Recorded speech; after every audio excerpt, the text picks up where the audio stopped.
আমি আসার পথে দেখছিলাম একটা জায়গায় বেশ কিছু মানুষ দাঁড়িয়ে আছে, সম্ভবত মাজমপুর এরম কিছু নাম। তা সেখানে আমাকে তারা দাঁড় করালো, আমি দাঁড়ালাম। একটা ভাইকে দেখাচ্ছে, মধ্যবয়স্ক ব্যক্তি হবে, মুখে হালকা দাঁড়িয়ে আছে।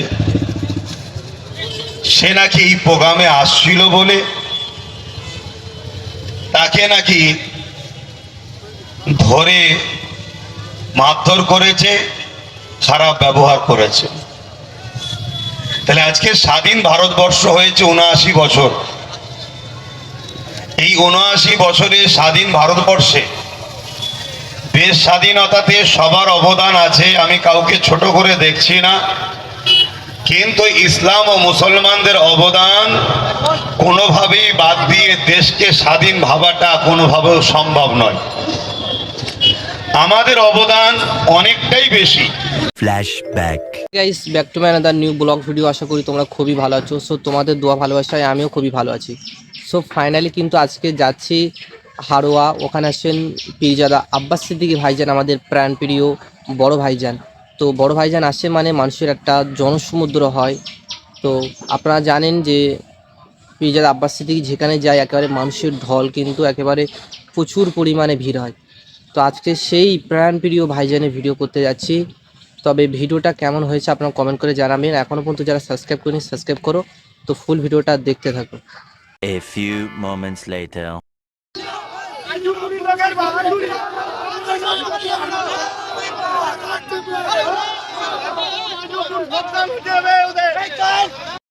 প্রোগ্রাম শুরু হওয়ার আগে কিন্তু প্রচুর একটা ঝামেলা ভিডিও হচ্ছিল, কিন্তু কেন হচ্ছিল আমি যতটা জানি না। তবে বাদশা ভাইয়ের কাছে শুনবো, ভাই কি বিষয় জানো তো? দেখো, যেটা শুনলাম যে মাজামপুরে নাকি লক্ষ লক্ষ যুবকের আইকন আমাদের প্রাণ প্রিয় পীরজাদা আব্বাস সিদ্দিকী ভাইজানকে আটকে দিয়েছে টিএমসির কিছু গুন্ডা বাহিনী, ঠিক আছে? সেটা নিয়ে কিছু প্রচুর হই হল্লা চলছিল। সেখানে তো আমরাও ছুটে গেলাম। তো পুলিশের সূত্রে খবরে পাওয়া গেল যে ভাইজান সেফ আছে, ঠিক আছে, কোনো গ্যাঞ্জামের কোনো সমস্যা নেই। তো পুলিশ এর হেফাজতের দায়িত্ব নিয়েছে।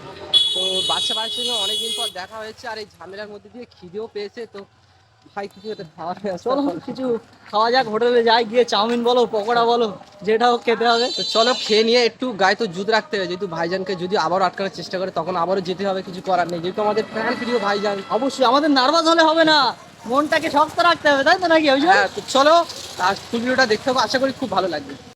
কিছুক্ষণ ওখানে ওয়েট করার পর খুব খিদে পেয়েছে, আর এখানে এসেই কিন্তু তিনটে ভাইয়ের সঙ্গে দেখা হয়ে গেছে। তারা মানে আর পাশেই আছে, যেহেতু মানে খুব খিদে পেয়েছে, পকোড়া নিয়েছি। তবে পেমেন্টটা কে দেবে জানি না, ওদের কাছে শুনবো। তো চলো পকোড়াটা দেখো। কেমন আছো? আলহামদুলিল্লাহ, খুব ভালো আছি। পকোড়া কেমন লাগছে? খুব সুন্দর লাগছে।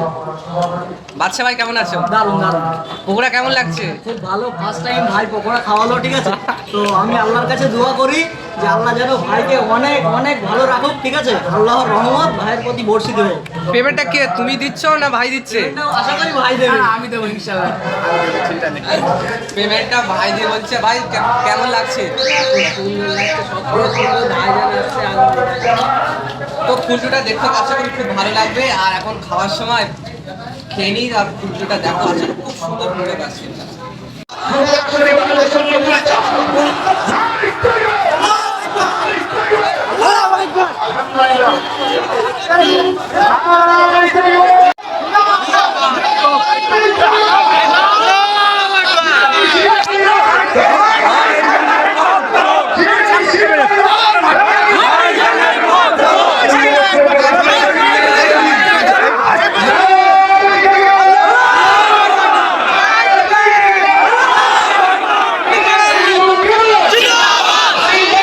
এসেছেন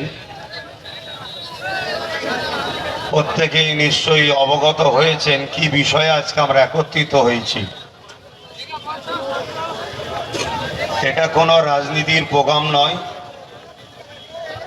এটা কোনো জনসভা রাজনীতির নয়, কিন্তু এটা সত্য কথা, রাজনীতির নেতাদের হাতে ধর্ম আক্রান্ত হয়ে ধর্মের অনুসারীরা আমরা সংগঠিত হয়েছি, তাই তো নাকি? আজ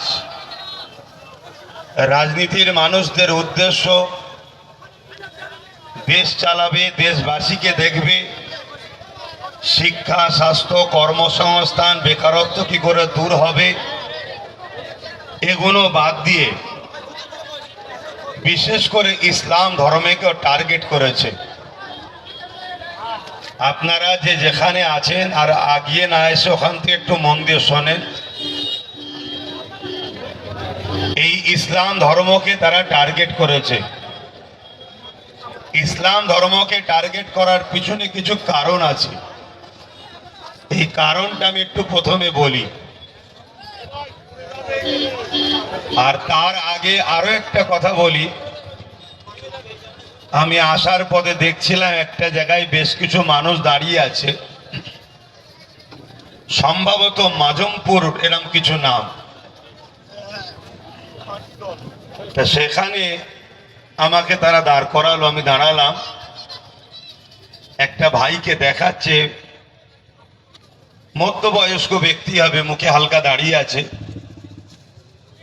সে নাকি এই প্রোগ্রামে আসছিল বলে তাকে নাকি ধরে মারধর করেছে, খারাপ ব্যবহার করেছে। তাহলে আজকে স্বাধীন ভারতবর্ষ হয়েছে ৭৯ বছর। এই ৭৯ বছরে স্বাধীন ভারতবর্ষে দেশ স্বাধীনতাতে সবার অবদান আছে, আমি কাউকে ছোট করে দেখছি না, কিন্তু ইসলাম ও মুসলমানদের অবদান কোনোভাবেই বাদ দিয়ে দেশকে স্বাধীন ভাবাটা কোনোভাবেও সম্ভব নয়। আমাদের অবদান অনেকটাই বেশি। বিজেপিকে মিডিয়াতে দেখানো হয় বিজেপি আছে, আর আমার রাজ্য সরকার বলেছিল বিজেপিকে ফন্ডে এনে লড়বো। এই রাজ্য সরকারের দয়াতে গুটি কতক বিজেপি সিট পেয়েছে। না, এই বাংলায় বিজেপি বলে কিছু নাই। কেন? বাংলার হিন্দু, বাংলার দলিত, বাংলার আদিবাসী, বাংলার মতুয়া, বাংলার মায়েরা, বাংলার বাপেরা তারা সম্প্রীতিকে পছন্দ করে, তারা সম্প্রীতিকে ভালোবাসে। এই বিজেপির মতো সাম্প্রদায়িক দলকে বাংলা কখনো অ্যাকসেপ্ট করেনি। স্বাধীনতার পর থেকে বিজেপি অনেকবার আসতে চেয়েছে, একবারও তারা চান্স পায়নি। কিন্তু আজকে সেই অর্জুন সিং, তার বিরুদ্ধে আজকে আমরা যখন এখানে ভিক্ষা সভা করছি, তাহলে মুজামপুরে ওই মুসলিম ঘরের 4 সন্তান মুসলিম নামধারী লেবাসে মুনাফে কাফের জাহান্নামের কুকুর, তার বুকে ব্যথা হলো কেন? এটা আমাদের ভাবা দরকার আছে না নয়? এরা কারা? এরা কারা? এরা বলে এরা মুসলিম সেজে, এরা মূলত বিজেপিকে মারলে দিদির পিঠে দাগ ওঠে, সেই চমক ভাই টাইপের। এই বোঝেন তো নাকি? আজ আমাকে বলতে বাধ্য করছে। আমাদের লড়াই আলাদা ছিল।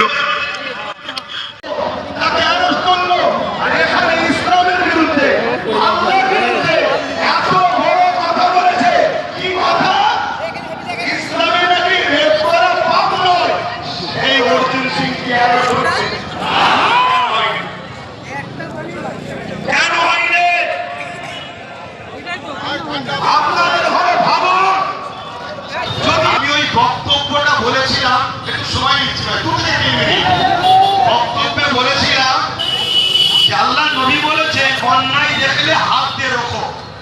এটা হাদিস তো নাকি? এটা বলে আমরা বলবেন ভাই, এটা বলবেন অন্যায় দেখলে হাত দিয়ে রাখো। যদি হাতে ক্ষমতা না থাকে দিয়ে প্রতিবাদ করো, যদি মুখে ক্ষমতা প্রতিবাদের না থাকে অন্তর থেকে ঘৃণা করো। কেন্দ্র সরকার সংখ্যাগরিষ্ঠতার জোর দেখিয়ে ওয়াকাফ কারা কানুন করে মসজিদ, মাদ্রাসা, কবরস্থান, ঈদগাহ, খানকাকে ভেঙে দিবার বা দখল করে নিবার যে পরিকল্পনা করছে, এটা কেন্দ্র সরকার ন্যায় করছে না অন্যায় করছে? এটা সবাই বলবে। ইসলাম বলছে অন্যায় দেখলে কিভাবে রুখতে হবে? হাত দিয়ে 1 নম্বর